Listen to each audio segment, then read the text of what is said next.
이제 드리고 있는데, 물론 주일학교는 잘하고 있는데, 그래서 오늘 첫 마음인데 순종의 마음으로 들어와 주신 우리 새 가정, 너무 축복합니다. 우리 같이 한번 다시 한번 우리 환영 인사 같이 하겠습니다. 네, 하고요. 그 다음에 또 우리 유튜브에서도 오늘 지금 열심히 예배를 드신 분도 있고, 오늘 직장 때문에 부득불 또 직장에서 예배 드신 분이 있다고 이렇게 연락도 왔더라고요. 그래서 우리 유튜브에서 예배 드리신 분도 하나님의 은혜가 넘쳐나기를 소망합니다. 아멘. 네, 우리 같이 한번 우리 이제 말씀을 이제 열도록 하겠습니다. 자, PPT 한번 띄워주시면,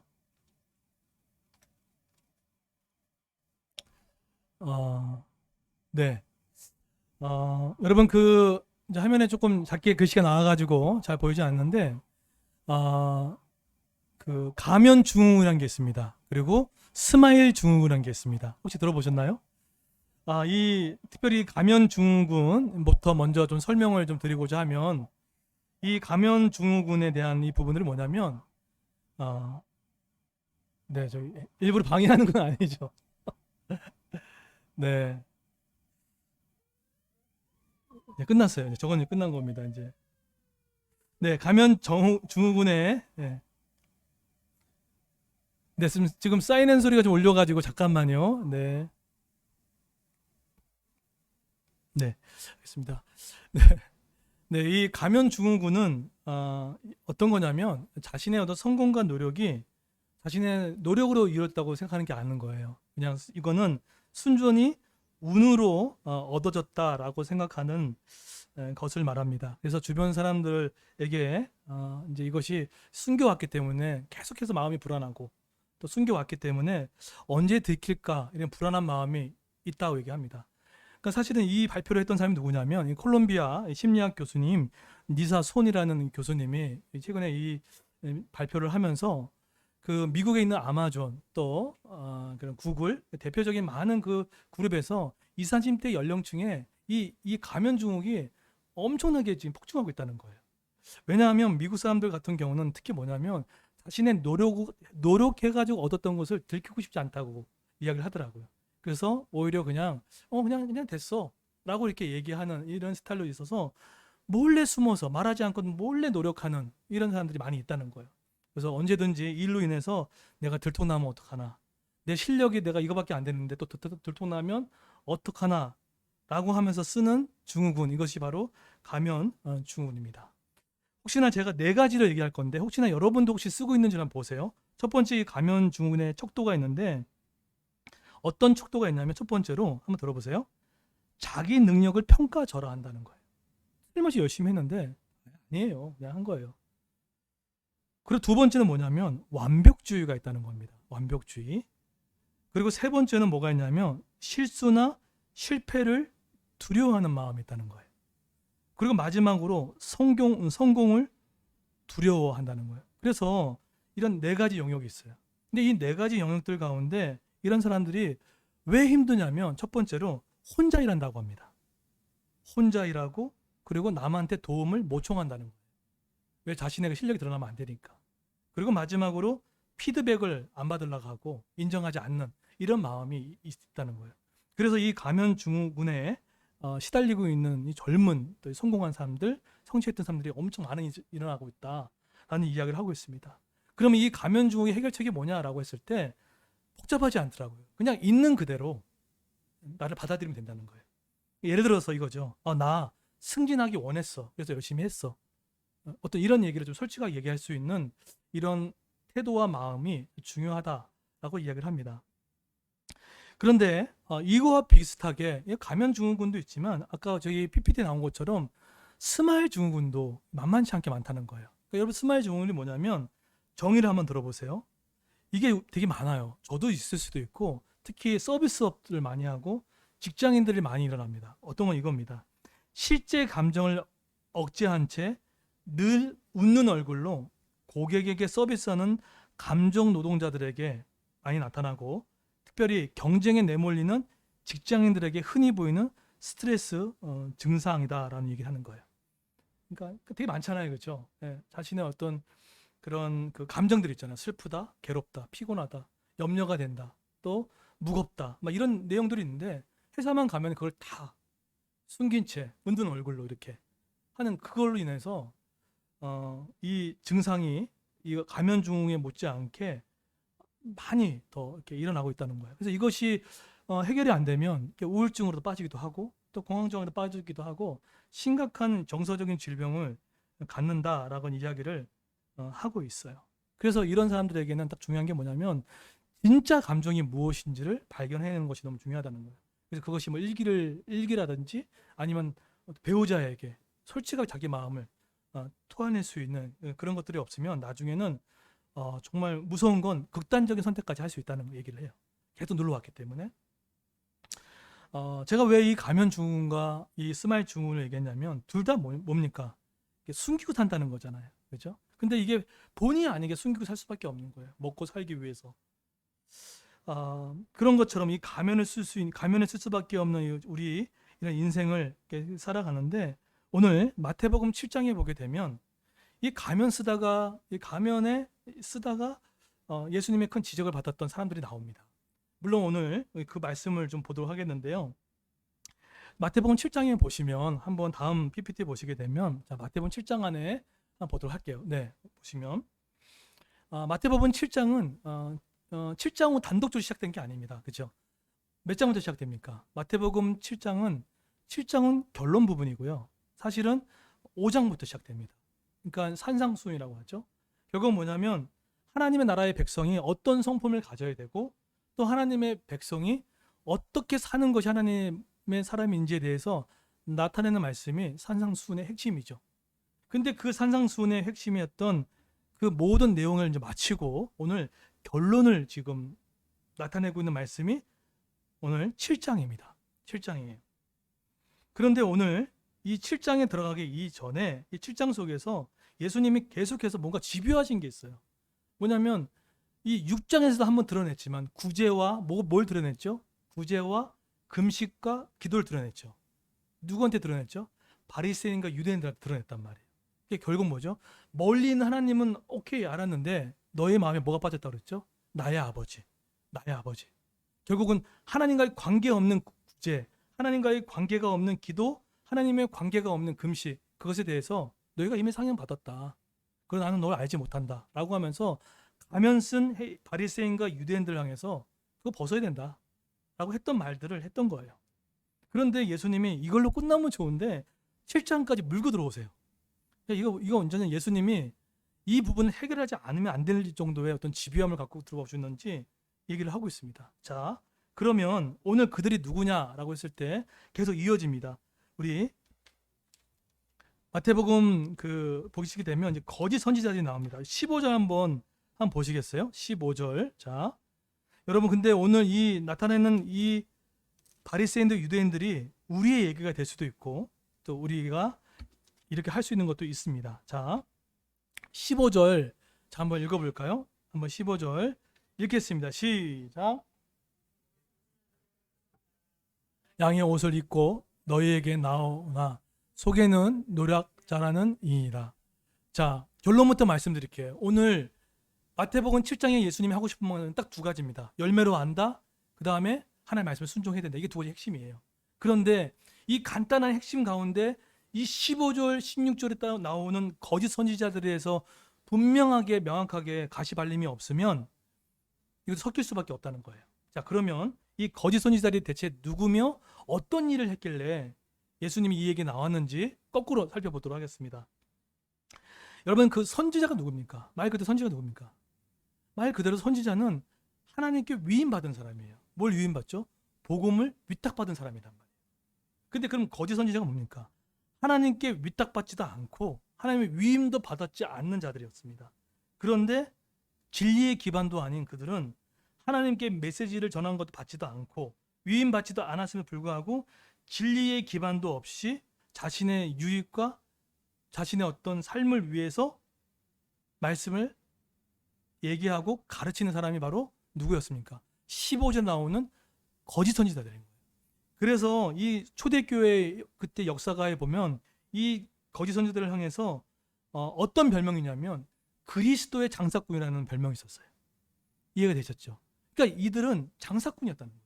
그러니까 누가복음의 15장에 14장에 보게 되면 이들은 뭘 좋아하는 사람이냐면 바리새인들은 돈을 좋아하는 사람이다. 돈을 사랑한 자다라고 표현해요. 그러면은 이들의 어떤 목적을 알겠죠. 바리새인들과 유대인들의 목적은 그리스도의 장사꾼. 결국 이들은 뭐냐면 하나님과의 관계없이 자신의 목적을 취하고 이득을 취하는, 그리고 진리를 팔아먹는 그런 자라는 거예요. 그런 자를 어떻게 합니까? 예수님이 뭐라고 하죠? 그들을 상가라라고 얘기를 해요. 근데 얼마나 교묘한지 보세요. 이 거짓 선지자들이 얼마나 교묘하게 오는지. 뭘 입고 왔다고 하죠?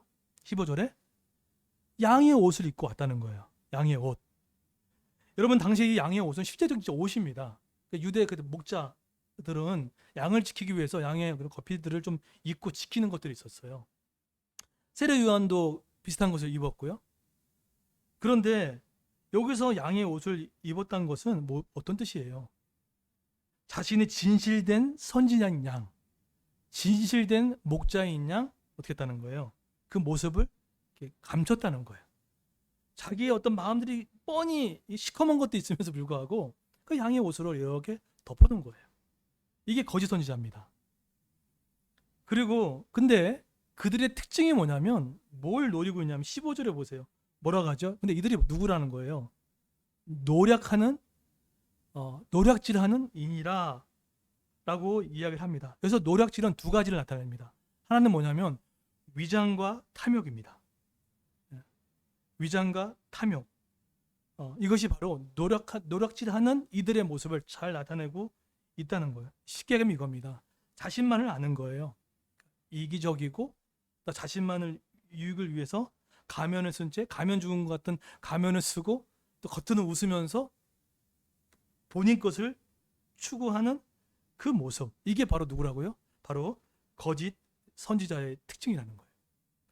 여러분, 이런 거짓 선지자의 특징들을 이렇게 보게 되면 이것이 저의 모습일 수도 있습니다. 그리고 우리의 교회 모습일 수도 있고 또 성도의 모습일 수도 있어요. 언제요? 하나님과 인격적인 교제가 없고 하나님의 인격적인 만남의 경험이 없으면 이렇게 나올 수밖에 없어요. 이렇게 나올 수밖에 없어요. 숨길 수밖에 없어요. 숨길 수밖에 없어요. 여러분, 왜 우리가 소그룹 가정교회를 할 때 어려워하는 게 뭔지 아십니까? 사실은 여러 가지 이유가 있지만 첫 번째는 말씀에 대한 부족함이 드러날까봐 또 이렇게 못 모이는 것도 하나 있고요. 또 한 가지는 그 속에서 하나님을 만나는 경험들과 일주일 동안 하나님 만나는 경험이 없다 보면은 나누는 것이 되게 어려워요. 그렇기 때문에 만나는 것이 되게 어려워서 겉모습만 또 겉얘기만 할 때가 많이 있어요.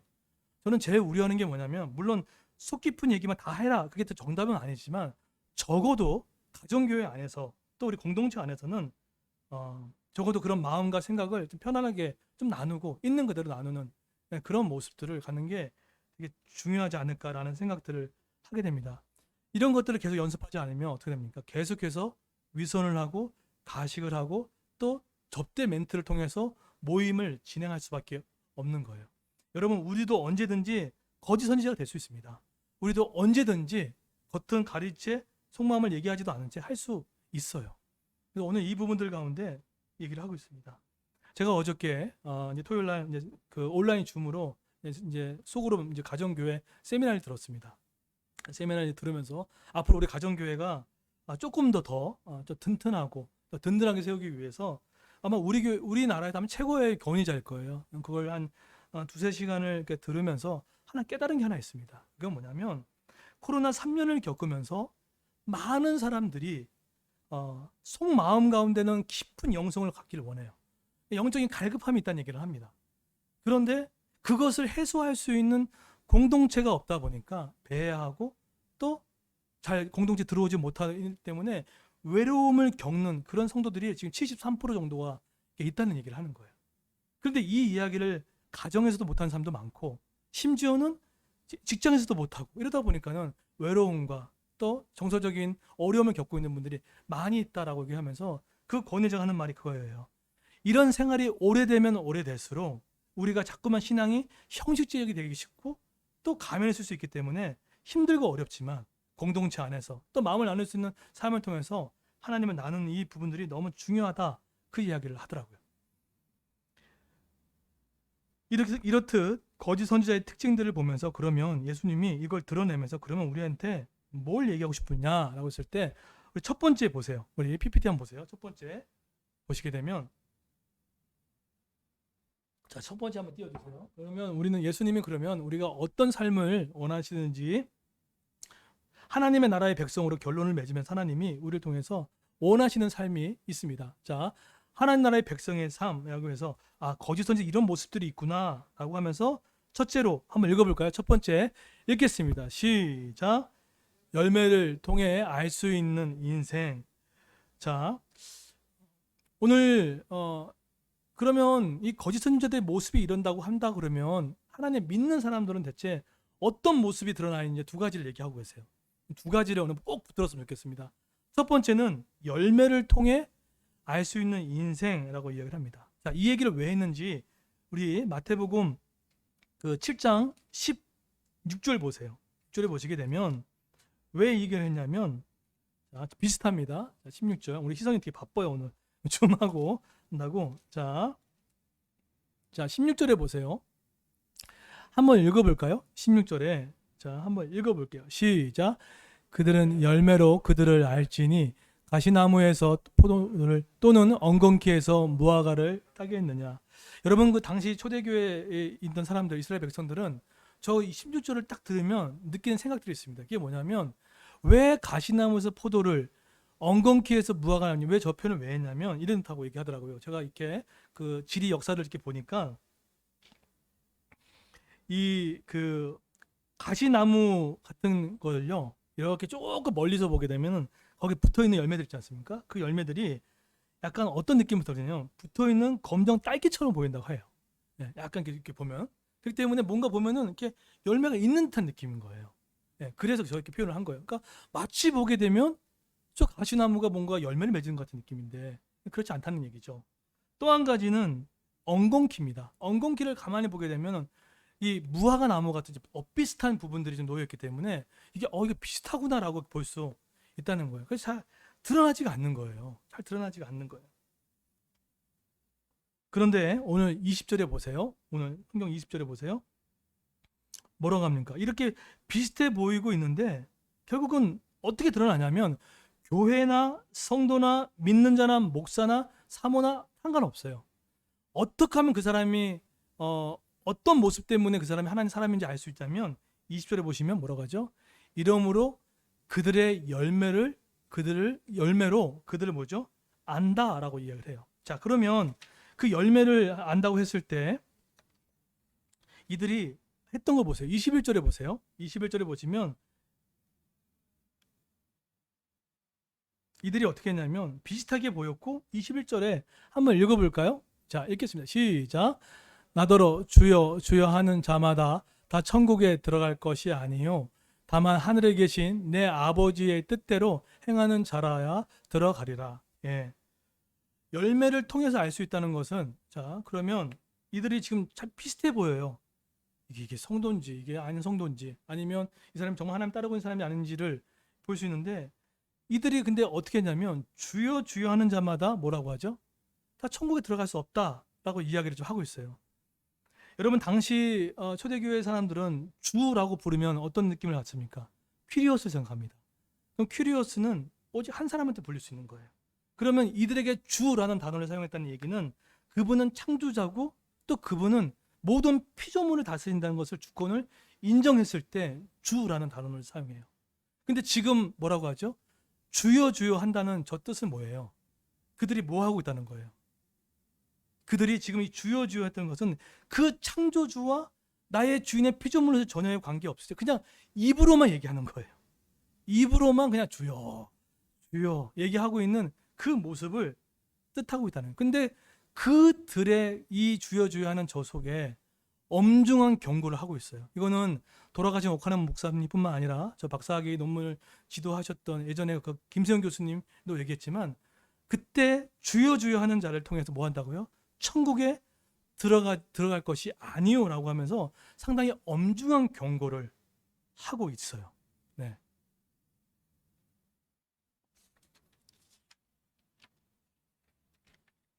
그러니까 이런 거죠. 그냥 마음과 생각은 하나님과 전혀 관계없이 그냥 주여 주여 하면서 겉모습만 가면 쓰면서 외식했던 그 모습은 엄중한 경고로 천국에 들어가지도 못할 수 있다라는 것에 대한 분명한 이야기를 예수님이 엄중한 경고로 이야기를 하고 있어요.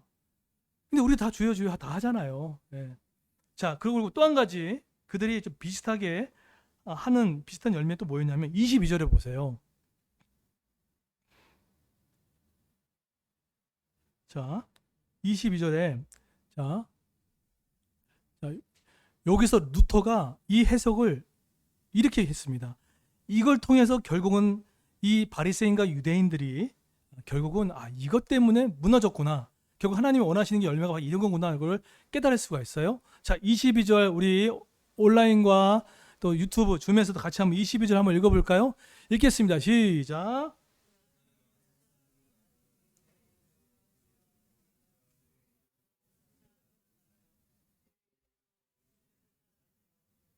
이름으로 귀신을 쫓아내며 주의 이름으로 많은 권능을 행하지 아니하였나이까 하리니. 자, 보세요. 비슷한 열매처럼 보이는 그들의 모습들, 그죠? 열매로 지금 하나님 평가를 하고 있어요.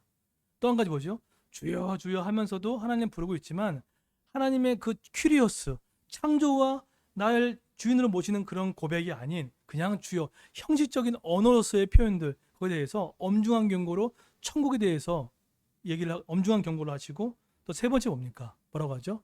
그들이 뭘 했다는 거예요? 권능으로 뭐 했다는 거죠? 선지자 노릇도 하고 또 뭐 합니까? 귀신도 내쫓고 권능도 해냈다는 거예요. 그런데 루터가 이것을 해석하면서 마태복음 이 구절을 해석하면서 세 가지 반복되는 단어가 있다는 거예요. 뭐죠? 뭐뭐뭐뭐 하며, 이거예요. 뭐뭐뭐 하며, 주의 이름으로 선지자 노릇하며, 주의 이름으로 귀신을 쫓아내며, 그다음 뭐죠? 주의 이름으로 권능을 뭐뭐 하며, 이 하면서 결국은 어땠다라는 얘기를 하느냐면 이렇게 얘기합니다. 한번 들어보세요. 이들이 이렇게 했던 것은, 예수의 이름으로 뭐뭐뭘 했다는 것은 실제로는 신실하지 못한 것을 나타낸다. 그들은 실제적인 하나님에 대한 사랑과 믿음의 부족에 대해서, 믿음의 부족함으로 말미암아 들었던 내용들이다 라고 이야기를 한 거예요. 다시 얘기해요. 그들이 뭐가 있다는 거죠? 하나님의 사랑과 믿음의 결핍을 통하여서, 그들이 그런 것을 믿음의 결핍을 통해서 이것들을 했다라는 이야기를 지금 하고 있다는 거예요. 결국은 지난주의 말씀으로 덧입힌다면 구제도 하고 금식도 하고 기도도 했지만 뭐가 상관없는 거예요. 나와 하나님, 나의 아버지로서는 관계가 없는 그런 모습으로 할 수 없다는 거예요. 여러분, 이것이 우리의 삶으로 끌어오면 어떤 내용이냐면 이겁니다. 첫 번째 두 가지 유형이 있습니다. 오늘 이 본문의 해석에서 우리가 주는 중요한 뭐냐면, 그럼 언제 이런 현상이 일어나냐라고 했을 때 첫 번째는 영적으로 너무 지치고 삶의 근심과 염려에 짓눌려서 거짓 선지자 같은 이런 양상들이 나타날 수가 있을까 없을까요? 있다는 거예요. 거짓 선지자 같은 이런 양상들이 나타날 수 있는 거예요. 제가 이상하게 지난주부터 이번 주까지 이상하게 이 잔 걱정이라고 하나요? 이 어떤 이 걱정, 염려의 무게가 막 이게 짓눌렸어요. 이상해. 저 한 2주 동안 이상하리만큼 생각의 어떤 짐으로 막 짓눌리고요. 또 제가 평상시에 생각하지 않았는데, 저도 이제 50대잖아요, 그렇죠? 근데 우리 부모님들 생각하면 연세가 70대, 80대 생각되잖아요.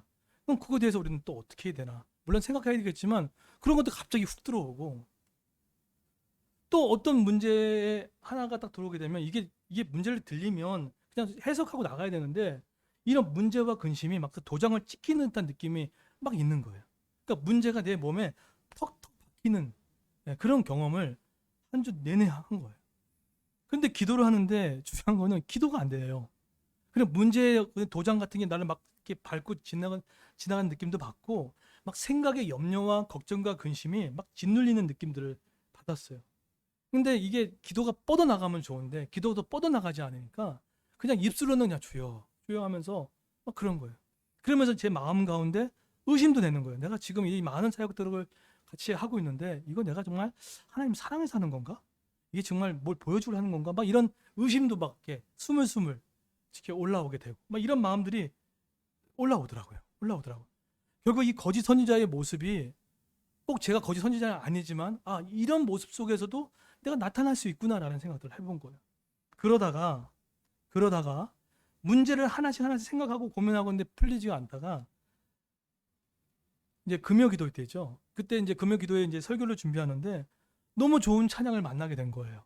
너무 좋은 어노인팅 관련된 찬양을 만나는데 근데 그 찬양을 저 혼자 그걸 틀어놓고 열심히 따라 불렀어요. 네. 물론 이제 옆에 소음이 있으면 어떡할까 걱정도 됐지만 조금 이제 그 소음이 나가지 않는 범위 내에서 열심히 찬양을 하게 됐어요. 그런데 그 기분 아십니까? 그 찬양하고 기도하는 그 시간을 통해서 제가 마치 어떤 느낌이냐면 이런 로켓에 제가 딱 묶여 있는 상태에서 하늘로 올라가는 같은 기분을 들었어요. 그러면서 하늘로 올라갔던 기분을 들면서 저한테 붙어있는 문제들 있잖아요.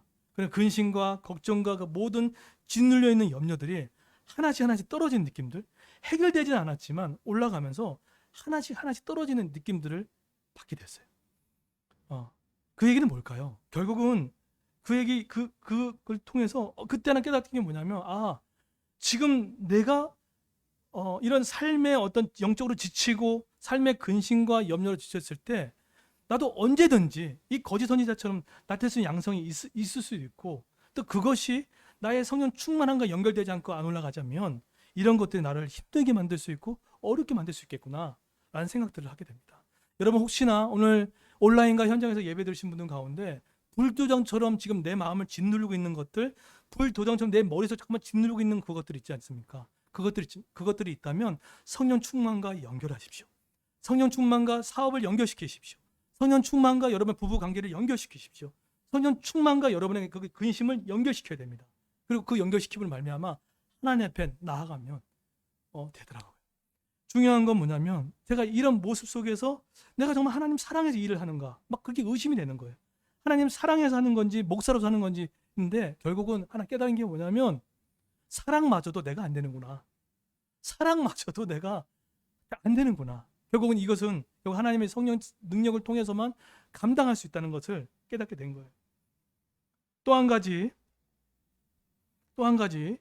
아까 우리 이 거짓 선지자 같은 모습이 나타날 수 있는 또 한 가지는 너무 영적으로 지치고 삶의 근심과 염려 나올 수 있는 우리의 모습일 수 있다라고 했죠. 또 한 가지는 아니면 처음부터 그 사람은 하나님과의 관계 없는 사람일 가능성이 있다라는 거예요.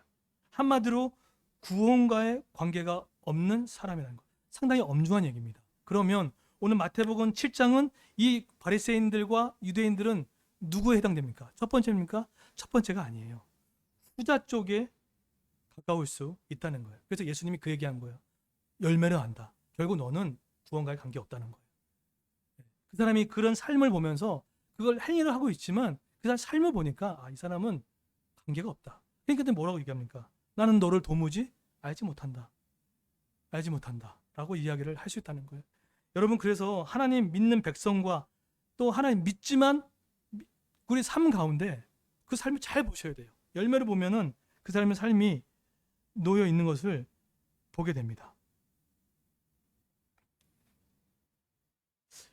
자, 두 번째로 볼게요. 두 번째는 또 우리에게 뭘 얘기하고 있는지 7장에서 하나는 이렇게 열매로 알 수 있는 거구나.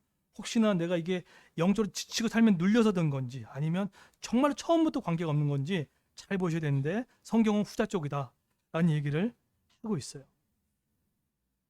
여러분 생각보다 되게 많습니다. 믿는 사람들 중에 제가 복음을 점검하면 하나님과의 관계 없이 믿음 생활했던 사람 되게 많아요. 자, 두 번째 한번 띄워줄까요? 읽겠습니다. 하나님의 백성의 삶은 뭘까요? 두 번째 읽겠습니다. 시작.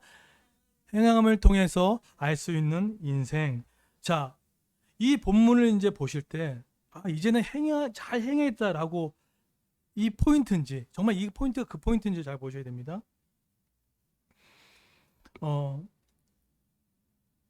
가면을 쓰고 외식했던 그들의 가운데 그 종교적 이익을 감추기 위해서 해당 어귀에서 막 손을 들고 했던 일들 많이 했습니다. 왜? 자기 속에 하나님이 없으니까. 그러니까 막 보여줄 수밖에 없어요. 그런데 오늘 21절에 보세요. 우리 21절에 보게 되면은 뭐라고 하죠? 자, 21절 되게 중요한 이야기를 하고 있습니다. 누가 하나님과의 관계가 있냐면 이런 자입니다. 자, 읽을까요? 아까 읽어봤지만 읽겠습니다. 시작. 나더러 주여 주여 하는 자마다 다 천국에 들어갈 것이 아니요 다만 하늘에 계신 내 아버지의 뜻대로 행하는 자라야 들어가리라. 주여 주여 한다고 들어간 것이 아니라 뭐 한다고요? 내 뜻대로 행하는 자가 들어간다라고 했을 때 오해하지 마십시오. 아, 이제는 그럼 뜻을 행해야지 구원받는다. 이렇게 가면 안 돼요. 이것 때문에 이 본문을 잘못 해석해가지고 행위 구원이다라고 하는데 그 뜻이 아니라 여기서 말하는 내 뜻대로라는 것은 무슨 뜻이냐면 여기서 뜻은 헬라어로 텔레마입니다. 이 텔레마는 로마서 5장 10절에 이렇게 나옵니다. 곧 우리가 원수 되었을 때 그 아들로 죽으심으로 말미암아 하나님과 화목하게 되었은즉 화목하게 된 자로서 더욱 그의 살아나심으로 말미암아 구원을 받을 것이니라.